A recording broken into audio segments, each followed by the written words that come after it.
Many people might think that being blind inherently leads to some awkward situations, but I believe that sighted people make blindness awkward. They have a tendency to stand in the middle of the sidewalk or to leave their scooters there. They rely on tiny signs and name tags. They ask inappropriate questions like, "What happened to you?" or "How many fingers am I holding up?" They try to pet your guide dog. They'll say things like, "It's over there," or point when you ask for directions. And then there is the elusive world of body language. Researchers have found that 55% of communication in face-to-face conversations is nonverbal, so through things like gestures and facial expressions. When I first heard this, I thought, wow, I'm missing a lot of information. What am I supposed to do here? How am I supposed to navigate events with largely unspoken visual social norms? Well, that's what I'm here to talk about today. I'm going to share some tips and tricks I've gathered along the way as a blind social butterfly.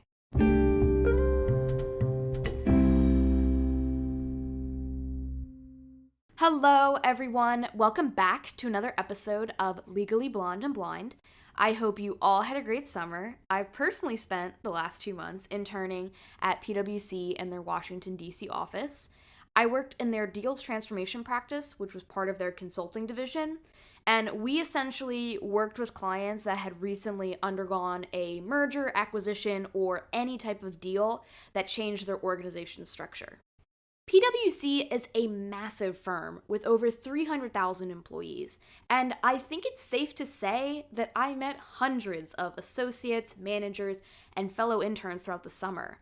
I attended happy hours, corporate bonding events at pickleball studios, and even went to an intern festival in Orlando, Florida with over 4,000 attendees.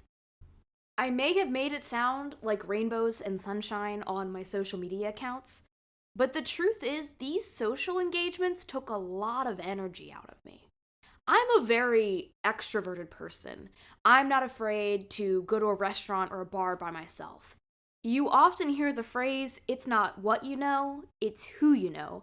And the truth is, in such a large firm where there are thousands of other qualified interns, making and forming those connections, standing out, being likable, being approachable is crucial.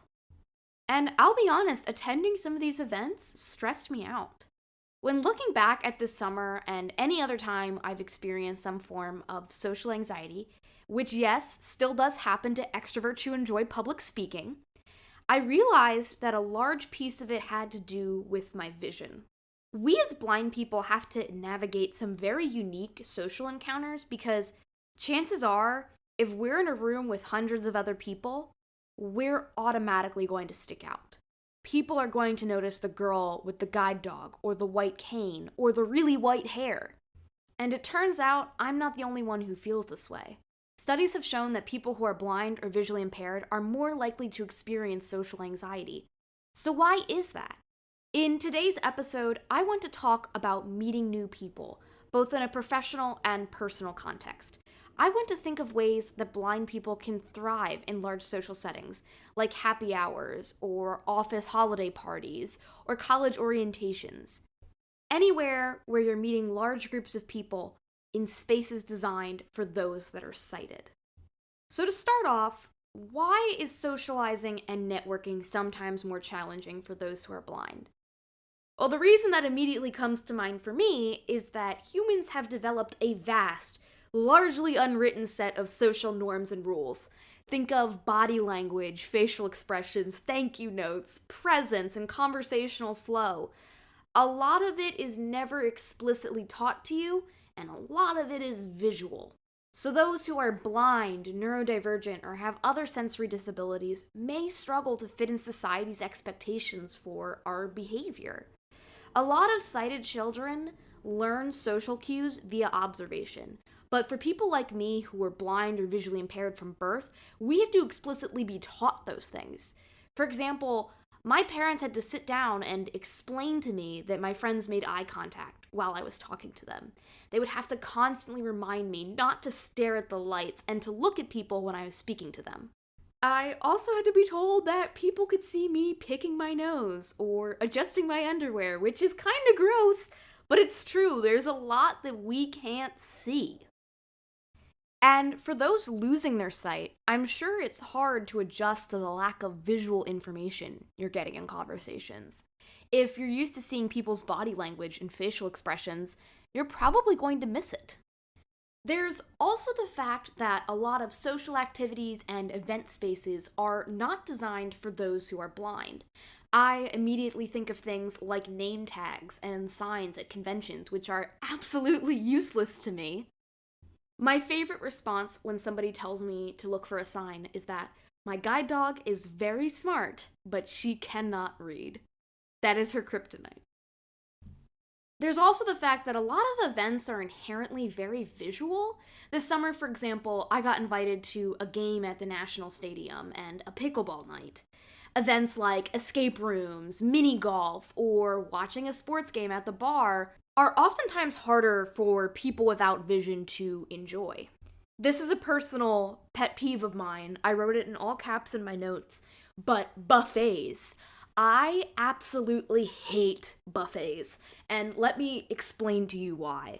So you end up in this long line, usually it's moving pretty fast because people are hungry, and then you approach these giant vats of food and you have no idea what they are.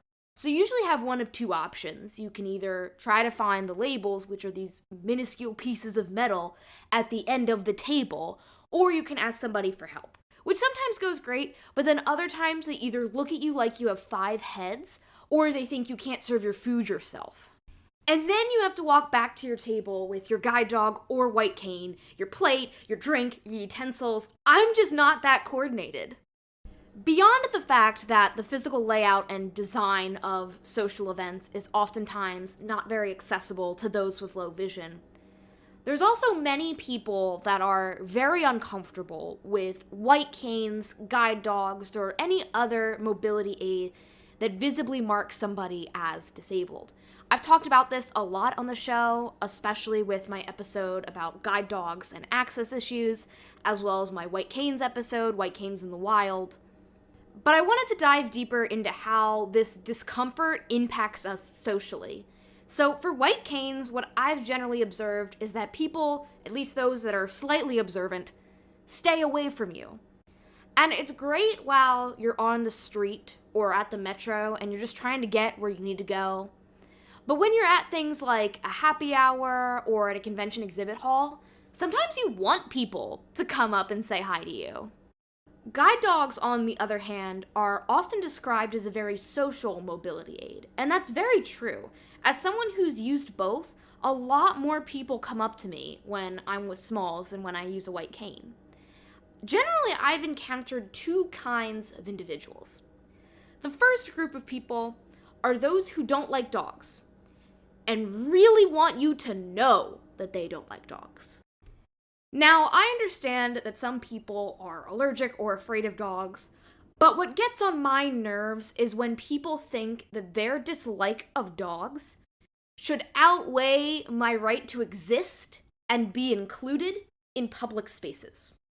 I'm talking about the people who bombard you with questions, who will say things like, "Oh, I don't like dogs, I'm scared of dogs, is she friendly? I don't want her near me." Or they'll start sharing their childhood trauma about getting bit by a dog, or they'll start complaining about the fur, the slobber, the smell, and it's just very apparent that they do not care if I am blind and I need her to navigate. I mean, I've had people who refuse to sit next to me on the bus or get in an elevator with me. I've had people scream like bloody murder seeing her with me in the bathroom. And usually these people are strangers, but what happens if my colleagues or my boss behaves like this? Unfortunately, people's dislike of dogs is often going to translate to you. You are a package deal. There probably are people out there who aren't going to want to talk to you or invite you over because they cannot get over the fact that there is a working service animal laying at your feet. And I've gotten to a point where I don't want to be friends or spend my time with people who so very clearly do not care about my inclusion or safety. But it never feels good to be ostracized, and I'm still trying to think about how I would navigate the situation if I had to work with them, like if they were a colleague or a direct superior. On the other extreme, there are people who love dogs, and will basically pretend you don't exist.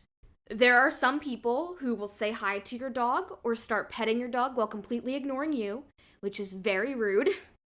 And then there are some people who will make it very clear that they are more interested in getting to know your dog than you. Beyond that, you'll get asked the same set of questions like, what kind of dog is that? How old is she? How much does she weigh? Which would be such a weird question to ask people. I don't know why we do it with dogs, but we do. And I'm the type of person who loves dogs, loves talking about dogs, so this doesn't bother me at all, but I could definitely see how someone who's a bit more reserved or not as dog crazy as I am could find it annoying. The only thing that I don't like is when people tell me about their dead pets. I grew up with Labradors, so sometimes if I see a black and a yellow lab together, I'll be like, oh, that reminds me of my puppies when I was a child. So you can just say that. You don't have to follow up with, oh, and she died last year. Like, it's just such a downer, especially if you give me the details. I don't want to know that. I'm going about my day. And the final reason I think it's sometimes more challenging for those who have low vision to thrive and connect in these large social settings is because a lot of the advice out there is incredibly ableist and not useful. You know, I was on the fence about whether or not I wanted to make this episode, but then I started looking up articles about this, and a lot of the information I found, especially geared towards parents and teachers of the visually impaired, is terrible. Most of the articles I found mention that blind people should be told to groom themselves and dress well. But just because someone lacks vision does not mean they lack a sense of fashion. Or even just basic dignity. I don't think the majority of humans would like to live in filth, to be unkempt. There were also articles I found that implicitly assumed that blind people could not participate in regular social activities. One I found, called 20 Activities for the Visually Impaired, listed things like supervise them while they make a fruit or vegetable salad, which, admittedly, I have made zero progress on cooking since my blind baking episode with Leah Stone, but I could do that. Or seeking out a volunteer for companionship, because heaven forbid they have friends. What's interesting is a lot of these articles emphasize the importance of teaching a blind child what is normal, but never questioned why are these expectations and behaviors normal? Who are we potentially excluding and judging with these norms? For example, one of the first articles that popped up when I started searching this topic was an NFB publication in the 1980s that was pretty scathing. This author talked about a blind girl named Sue who never wore a skirt, not even to church, and a blind boy named Matt who had to be corrected because he was wearing a quote-unquote tattered and vaguely feminine bag. This article, as well as a lot of more recent publications, also tend to demonize harmless forms of stimming, like rocking back and forth, looking at lights, rubbing the eyes, clapping, flapping your arms. A lot of blind children actually do stim as a way to compensate for the lack of visual sensory input that they're getting. When I was a toddler, my parents actually contacted my state's early intervention services because they thought I might have been neurodivergent. I would do things like flap my arms and not look people in the eyes, which oftentimes is a symptom of autism. And I think the reason that so many teachers of the visually impaired are opposed to kids stimming like this is because of how similar it looks to autism and other disabilities.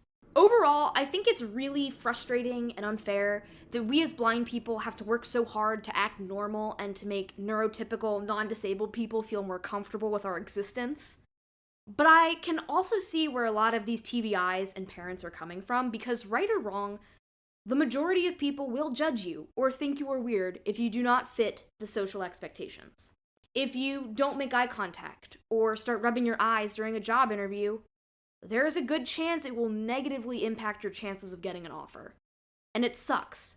You're not hurting anybody, you're not doing anything wrong, it has nothing to do with how qualified you are to be in a certain position. But unfortunately, that's just how the world works. There's another concept in teaching and rehabilitation that I thought was relevant here, and that's the idea of learned helplessness, which, to start off with, I hate the term. I wish there was a better word for it, but I can't think of one. It's this idea that if you're around parents and teachers who do everything for you, things like cutting and serving your food or telling you when to cross the street, you're not really going to develop the same sense of confidence and independence. And I really do wish that there were a better word for this because I feel like there is so much stigma and judgment attached to the word helplessness. I don't want to imply that it's a blind person's fault for ending up in this position or that they just need to get over it and lace up the bootstraps. Rather, I think it's the responsibility of institutions and teachers to create programs that build confidence in blind people and encourage them to explore, to try new things, to fail, to get lost. But that being said, there is definitely some truth in that if you've never cut your own food, if you've only ever gone new places with an O&M instructor, you're probably not going to go out to that new restaurant with friends, or to that happy hour at a bar, or explore a new museum that just opened up in the city. So overall, I think there are a lot of challenges, both in terms of the physical design of spaces and people's attitudes, that make it more challenging for blind folks, as well as those who are neurodivergent or have sensory disabilities, to thrive in social environments with very rigid but unwritten expectations. When thinking about the advice I wanted to provide in this episode, the main question I came to was, should we be friendlier? Should we modify our behavior to make sighted and non-disabled folks more comfortable? One experience that really made me think about this was I attended a blind workshop virtually about career development. And one of the speakers said something about, if you go into a cafeteria with a white cane, people are going to be afraid to approach you. My first thought when I heard that was, well, people need to get over it. A mobility aid is not a death sentence. It doesn't make you an alien. But their response was that you should be extra friendly and approachable. They literally said to smile. They told blind people to smile more. Another instance that really made me think about this was someone described my social media platforms and website as disarming, which was such a strange adjective. I'd never heard it used to describe a person. And something about it didn't sit right with me. Because on one hand, I do want to make my content accessible to those who aren't a part of the blind community or who haven't taken a disability studies course. But at the same time, the bright colors, the humor, the pictures with smalls, that's just a part of who I am. In other words, my personality and online presence isn't artificially constructed to help people, quote unquote, get over my blindness. It's just me being myself. Unfortunately, I can't really come up with a concrete answer to my question here. It's tricky because, to some extent, everyone modifies their behavior in certain social situations. No one acts the same talking with their best friend as they do at a coffee chat for a potential employer. And it's also important to acknowledge that while largely arbitrary, these social norms are incredibly important in making a good first impression and forming those personal and professional relationships. I know a lot of consulting firms, for example, hire based off of the quote-unquote airport test, this idea that you should pick somebody who you'd want to be stuck in an airport with. And there are so many things wrong with that. It's a terrible way to hire people. But a lot of managers still heavily rely on their quote-unquote gut instinct, which normally translates to how much they like you. I think the bottom line here is that people should prioritize their own happiness and well-being. And if they choose to modify their behavior, it should not be because of their blindness. You shouldn't feel pressured to smile all the time or be super buddy-buddy just because you are walking with a white cane. You are valuable, and you're not responsible for changing other people's attitudes towards disability. With all the stigma surrounding blindness, sometimes I feel like people act as if we should feel lucky for having friends or employers who look past our disability. But the truth is, that's the bare minimum. You are valuable. You bring a lot to the table. You deserve to be in a space and to be around people who make you feel included, who you can be your authentic self around. I also wanted to provide some practical advice for both blind people and sighted allies. The first thing I had in mind was if you have a guide dog, you may want to bring a white cane or navigate with your dog in a walk while you're at a happy hour, a reception, or any other kind of party. Because if your dog is anything like Smalls, they want to get straight down to business. Smalls will cut people off. She is not afraid. And she'll get me to the other side of the room, the door, the escalator, wherever I asked her to go, as quickly as possible. Which is great when I'm commuting in the morning and trying to get on the metro, but when I'm trying to meander through a party and socialize with people, she's not the best at understanding that. And especially for social events that are louder, more crowded, and are serving alcohol, it is important to acknowledge that just because a service dog can go somewhere does not mean they should. Now, if you have trouble reading the room, telling what people are doing, and who's open to having a conversation, which I sometimes struggle with even as someone who has a lot of residual vision, one tip I found by reading Haben Girma's book is to bring a trusted friend or even an assistant who can visually describe things to you. Haben is a deafblind disability rights activist, and the way that she communicates with people is so she'll bring a keyboard for them to type messages in, and it'll appear to her as refreshable braille. So when she would go to happy hours at Harvard Law, she would have a friend who could kind of describe the room to her, let her know what people were doing, and she could ask her friend, hey, maybe you can bring this person up, see if they're interested in having a conversation. Now, once you've found someone to have a conversation with, the topic of your blindness may come up. And people have varying levels of comfort around this. Some don't want to talk about their disability at all, especially in professional contexts.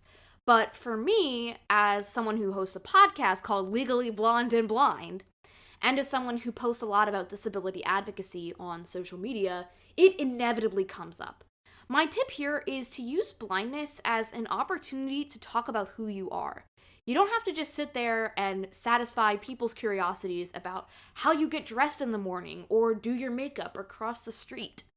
You can talk about your hobbies like art, music, and athletics and how you've adapted to that with low vision.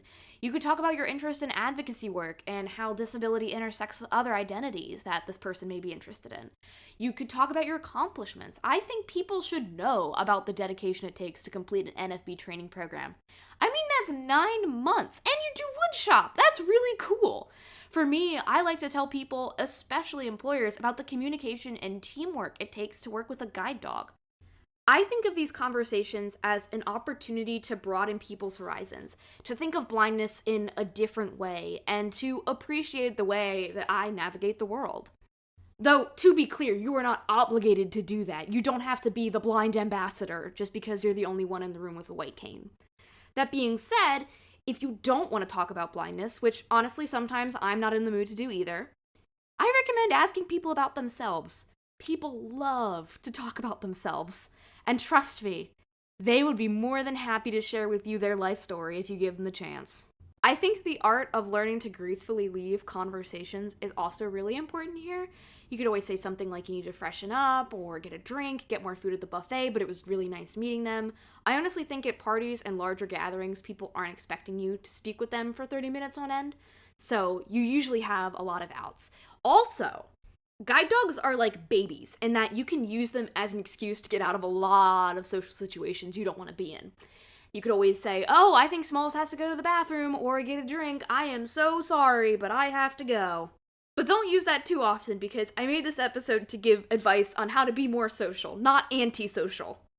Now for my sighted listeners, I have some tips for you as well. First, when you approach someone, I think it's always great to say, hey, this is Karen, how are you? Something like that is a subtle way of letting us know who you are because if you're an acquaintance, if we don't know you as well, we may not be able to recognize your voice, but it's not over the top. Definitely do not play the whole, do you know who this is game because it's very uncomfortable. I think including your name in the greeting and maybe where we met, if we've only met once or twice, hits that sweet spot for me of making me feel included but not patronized.